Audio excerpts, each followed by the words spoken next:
Hey everybody, I'm Rob Childs, a Rapier swordsman out of the United States, coming to you live and direct with another bit of knowledge about the fine art of rapier combat. Now, I have been hearing this question a lot over the years, and most recently I've been hearing it both from the students that I've been mentoring in China as well as my students here in the United States. And that is, how does a short fencer fight a tall fencer? It's a very good question. It is something that I'm going to help you with, and I'm going to do so by covering down on 3 separate points. Before we actually get into those points, however, what I want to do is talk to you a little bit about the psychology of both the short fencer and the tall fencer, because they both have patterns of behavior that they have incorporated into their fencing style. Now, let's talk about the short fencers first. Most often, I see short fencers do one of 2 things when they are trying to engage other swordsmen who are taller and or have longer reaches. And that's going to be, first and foremost, is they tend to try to close ground so quickly. It's done with a charging motion, fléché as it's known in Olympic fencing and other fencing circles. That rushing attack, as it were, is not a good way to go. It is not a good strategy. First off, while you're moving forward at such a rapid pace, it lowers your defenses. You don't have as much control over the battle space between you and your opponent. Secondly, I'll see the fencer also attempt to try and adapt to their taller opponent by maximizing their reach with a longer sword. Now, this too is not a good strategy to go with, because as you have probably heard me say in previous videos, and if you've ever been a student in front of me, you've heard me say this face to face, there is an ideal length of sword depending upon the body type of the person, most notably about how tall you are. If you fight with a sword that is too long for you, it is going to be more of a hindrance than an advantage. It is going to be weighty, it's going to be cumbersome, and it's going to be very slow and difficult for you to be able to move. Fortunately, however, if you know how to fight with a sword that is your ideal length, all of that is not going to matter, because ultimately it's going to come down to the skill. So now let's talk about the tall fencers. Now, more often than not, when I have fenced against very tall fencers, or I have, had the opportunity to mentor these very tall fencers, they have a tendency to rely upon that height as a crutch. What do I mean by that? I'm talking about knowing that you're taller than your opponent has a tendency to suggest that you have a longer reach, and more often than not, that is indeed the case. So when the opponent, the shorter fencer, starts to come in within that range, they start throwing multiple shots that pretty much have to go unanswered, because the shorter fencer is not inside the range to strike in order to end the fight. So that taller fencer, knowing this, has a tendency to rely upon that. It becomes a staple in the way that they fence. The problem with this is that only mid-level fencers and below are going to be stumped by that kind of a strategy. Anybody who is a veteran fencer and above already has good footwork, already knows how to control that blade, and they're going to make you pay for the fact that you rely so much on just your range in order to save the day. And trust me, you'll run into lots of taller fencers out there that say that this is not something that they rely upon. Sure, it's a tool, but it's not something they rely upon. But as is the case with so many other things, the way that the practice happens and the way that they talk about it are oftentimes 2 different things. So now I want to talk to you about 3 important points that I'm going to give you, bits of advice that's going to help you on your way, if you're that shorter fencer, learning how to effectively fight against a taller fencer. Now, this is not an all-encompassing video. This is not something that is going to solve every single problem, but this is going to give you, these 3 points, a very good starting point on your journey to becoming a better swordsman. So key point number 1. First and foremost, you have to fence according to what I call the 2-target concept. If you're not familiar with that by now, look on this YouTube channel and you'll find another video on the 2-target concept that goes into much better explanation than the short version I'll give you here. But essentially, in short, the 2-target concept talks about how every time that you want to attack your opponent, there are 2 targets. First is the sword, then is the fencer. Now, if you practice this, it doesn't matter whether we're talking short fencer versus tall fencer. It doesn't matter whether we're talking 2 fencers of the exact same height. Every single fencer should exercise this 2-target concept, because if you don't, if you attack your opponent and you don't have control of that sword while you do it, well, basically you're relying upon luck and hoping that you're going to be able to strike your opponent and that they don't strike you back. And let me tell you, hope is a really poor strategy. So let's rely upon skill and skill alone.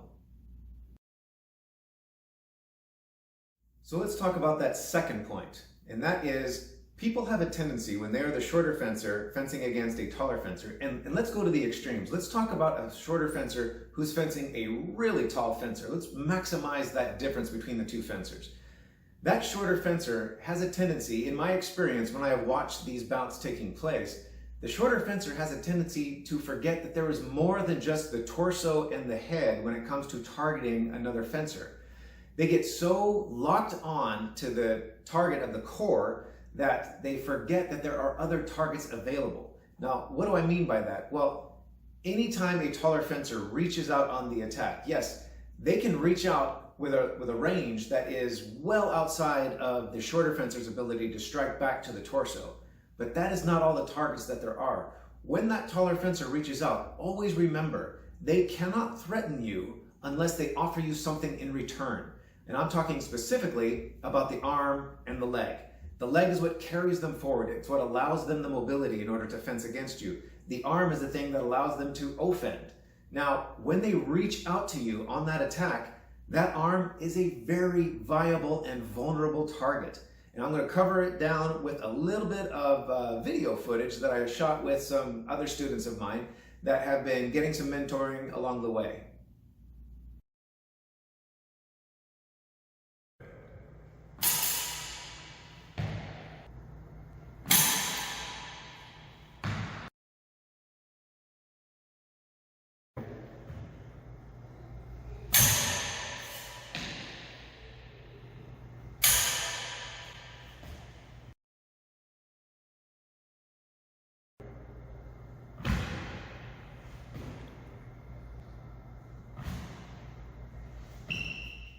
Now, as you can see there in that video, if you have even a modicum of point control, when that taller fencer reaches out to you, as soon as you have parried, push them out a little farther and you're going to see nothing but net when it comes to being able to strike your opponent in return. You don't even have to lunge in order to strike that arm that they have offered you while they attack. That taller opponent might be trying to bait you into charging into them so they can just simply back away and throw shots at you. Well, prompt them to throw that shot at you. Maybe you throw a feint in order to get them to throw that shot. Whatever you have to do, when you parry that taller fencer's attack, that arm is wide open. You can put your point into it for the thrust, and also another favorite that I see a lot of people do, when that taller fencer reaches out to you and you've gotten that successful parry, bring up your sword into a cutting motion along their wrist. It is almost impossible to miss. Not entirely impossible to miss. So if you are fencing against that taller opponent and they reach out to you, try it sometime. Get that parry done and then note how easily you can reach out there and strike them into the wrist, whether it's with a thrust or with a cutting motion. It's very easy. Now, in a martial context, have you or have you not already won this fight, right? If a swordsman cannot hold a sword, then you have won and you could finish them off later on if you so chose. Even in a tournament context, or let's say you're fencing in an SEA context, you have struck that person in the sword arm and now they have to switch hands. You've gained an advantage. That person now has to try and finish that fight with their offhand, which I guarantee you is not as expertise driven as is their right hand, or whichever is their primary hand. I also talked to you about the arm as well as the leg being a primary target when you're fencing against somebody who's just got way more range than you do. Believe it or not, throughout my fencing career, even though I stand at 6'2", I have not always been the taller fencer in a bout. I have fenced against people who were 6'5" to 6'7". Let me tell you, those guys had some seriously long arms, and most often when I'm fighting an opponent who is taller than I am, I also see that stereotypical longer blade in their hands. They usually fight with the maximum allowable. Now my sword, the ideal length for me, as I have come to determine, is 38 inches from the start of the hilt to the tip of the sword. Obviously that's a little bit less than the 45-inch weapons that I see people liking to fence with. But as you're about to see in this next video, I am fencing against somebody whose weapon is not longer, but his arm is well longer than mine. And I realized that up front. Pay close attention as to how I was able to defeat him, because only one shot that I threw in the entirety of the bout that you're about to see, just a couple of short clips of, was ever shot to the body. Everything else, I was taking away that which makes him a swordsman, his ability to move and his ability to threaten me. I would parry and then strike whatever target it was that he had offered me in return. Take a look for yourself. White. Judges. Target areas. Black.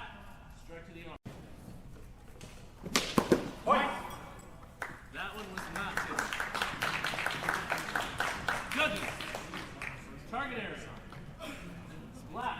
Strike to the left. Go, Mac. Point. Hold. Point was called. Back to your corners, gentlemen. Target. Judges. Target area. Black. Strike to the arm. Fighters. Point.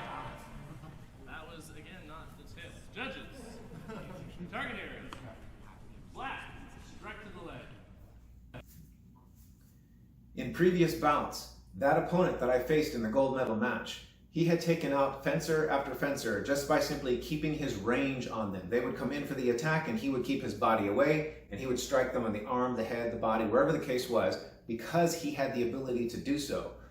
What his opponents did not pay attention to and did not focus on was the fact that he was vulnerable in his arm, and as you saw in the video clips in the bout between me and him, was his leg. He's got these long legs that he was just offering me on every single attack he made. So I made him pay for it, and I won that bout by just simply striking arm and leg and arm over and over again. I was not tall enough in order to be able to strike him without being struck in return. In a martial context, that is no good. I want to be the one who hits and not get struck at all. And as you saw there, I was the shorter fencer in that scenario, and I still came away with the win because I was fencing smartly. I took away what he was offering me. The third point you need to remember when you are the shorter fencer fencing against the taller fencer is that you have to have good footwork. If you don't have that already, and trust me, be honest with yourself as to whether or not there was room for improvement in your footwork. I will bet 9 times out of 10, if you look at yourself honestly, you're going to see where there's areas that can be improved. But you have got to combine good footwork with that good sword work, exercising that two targets concept, so that way you can have total control as you close with your opponent. I cannot stress the criticality of this enough.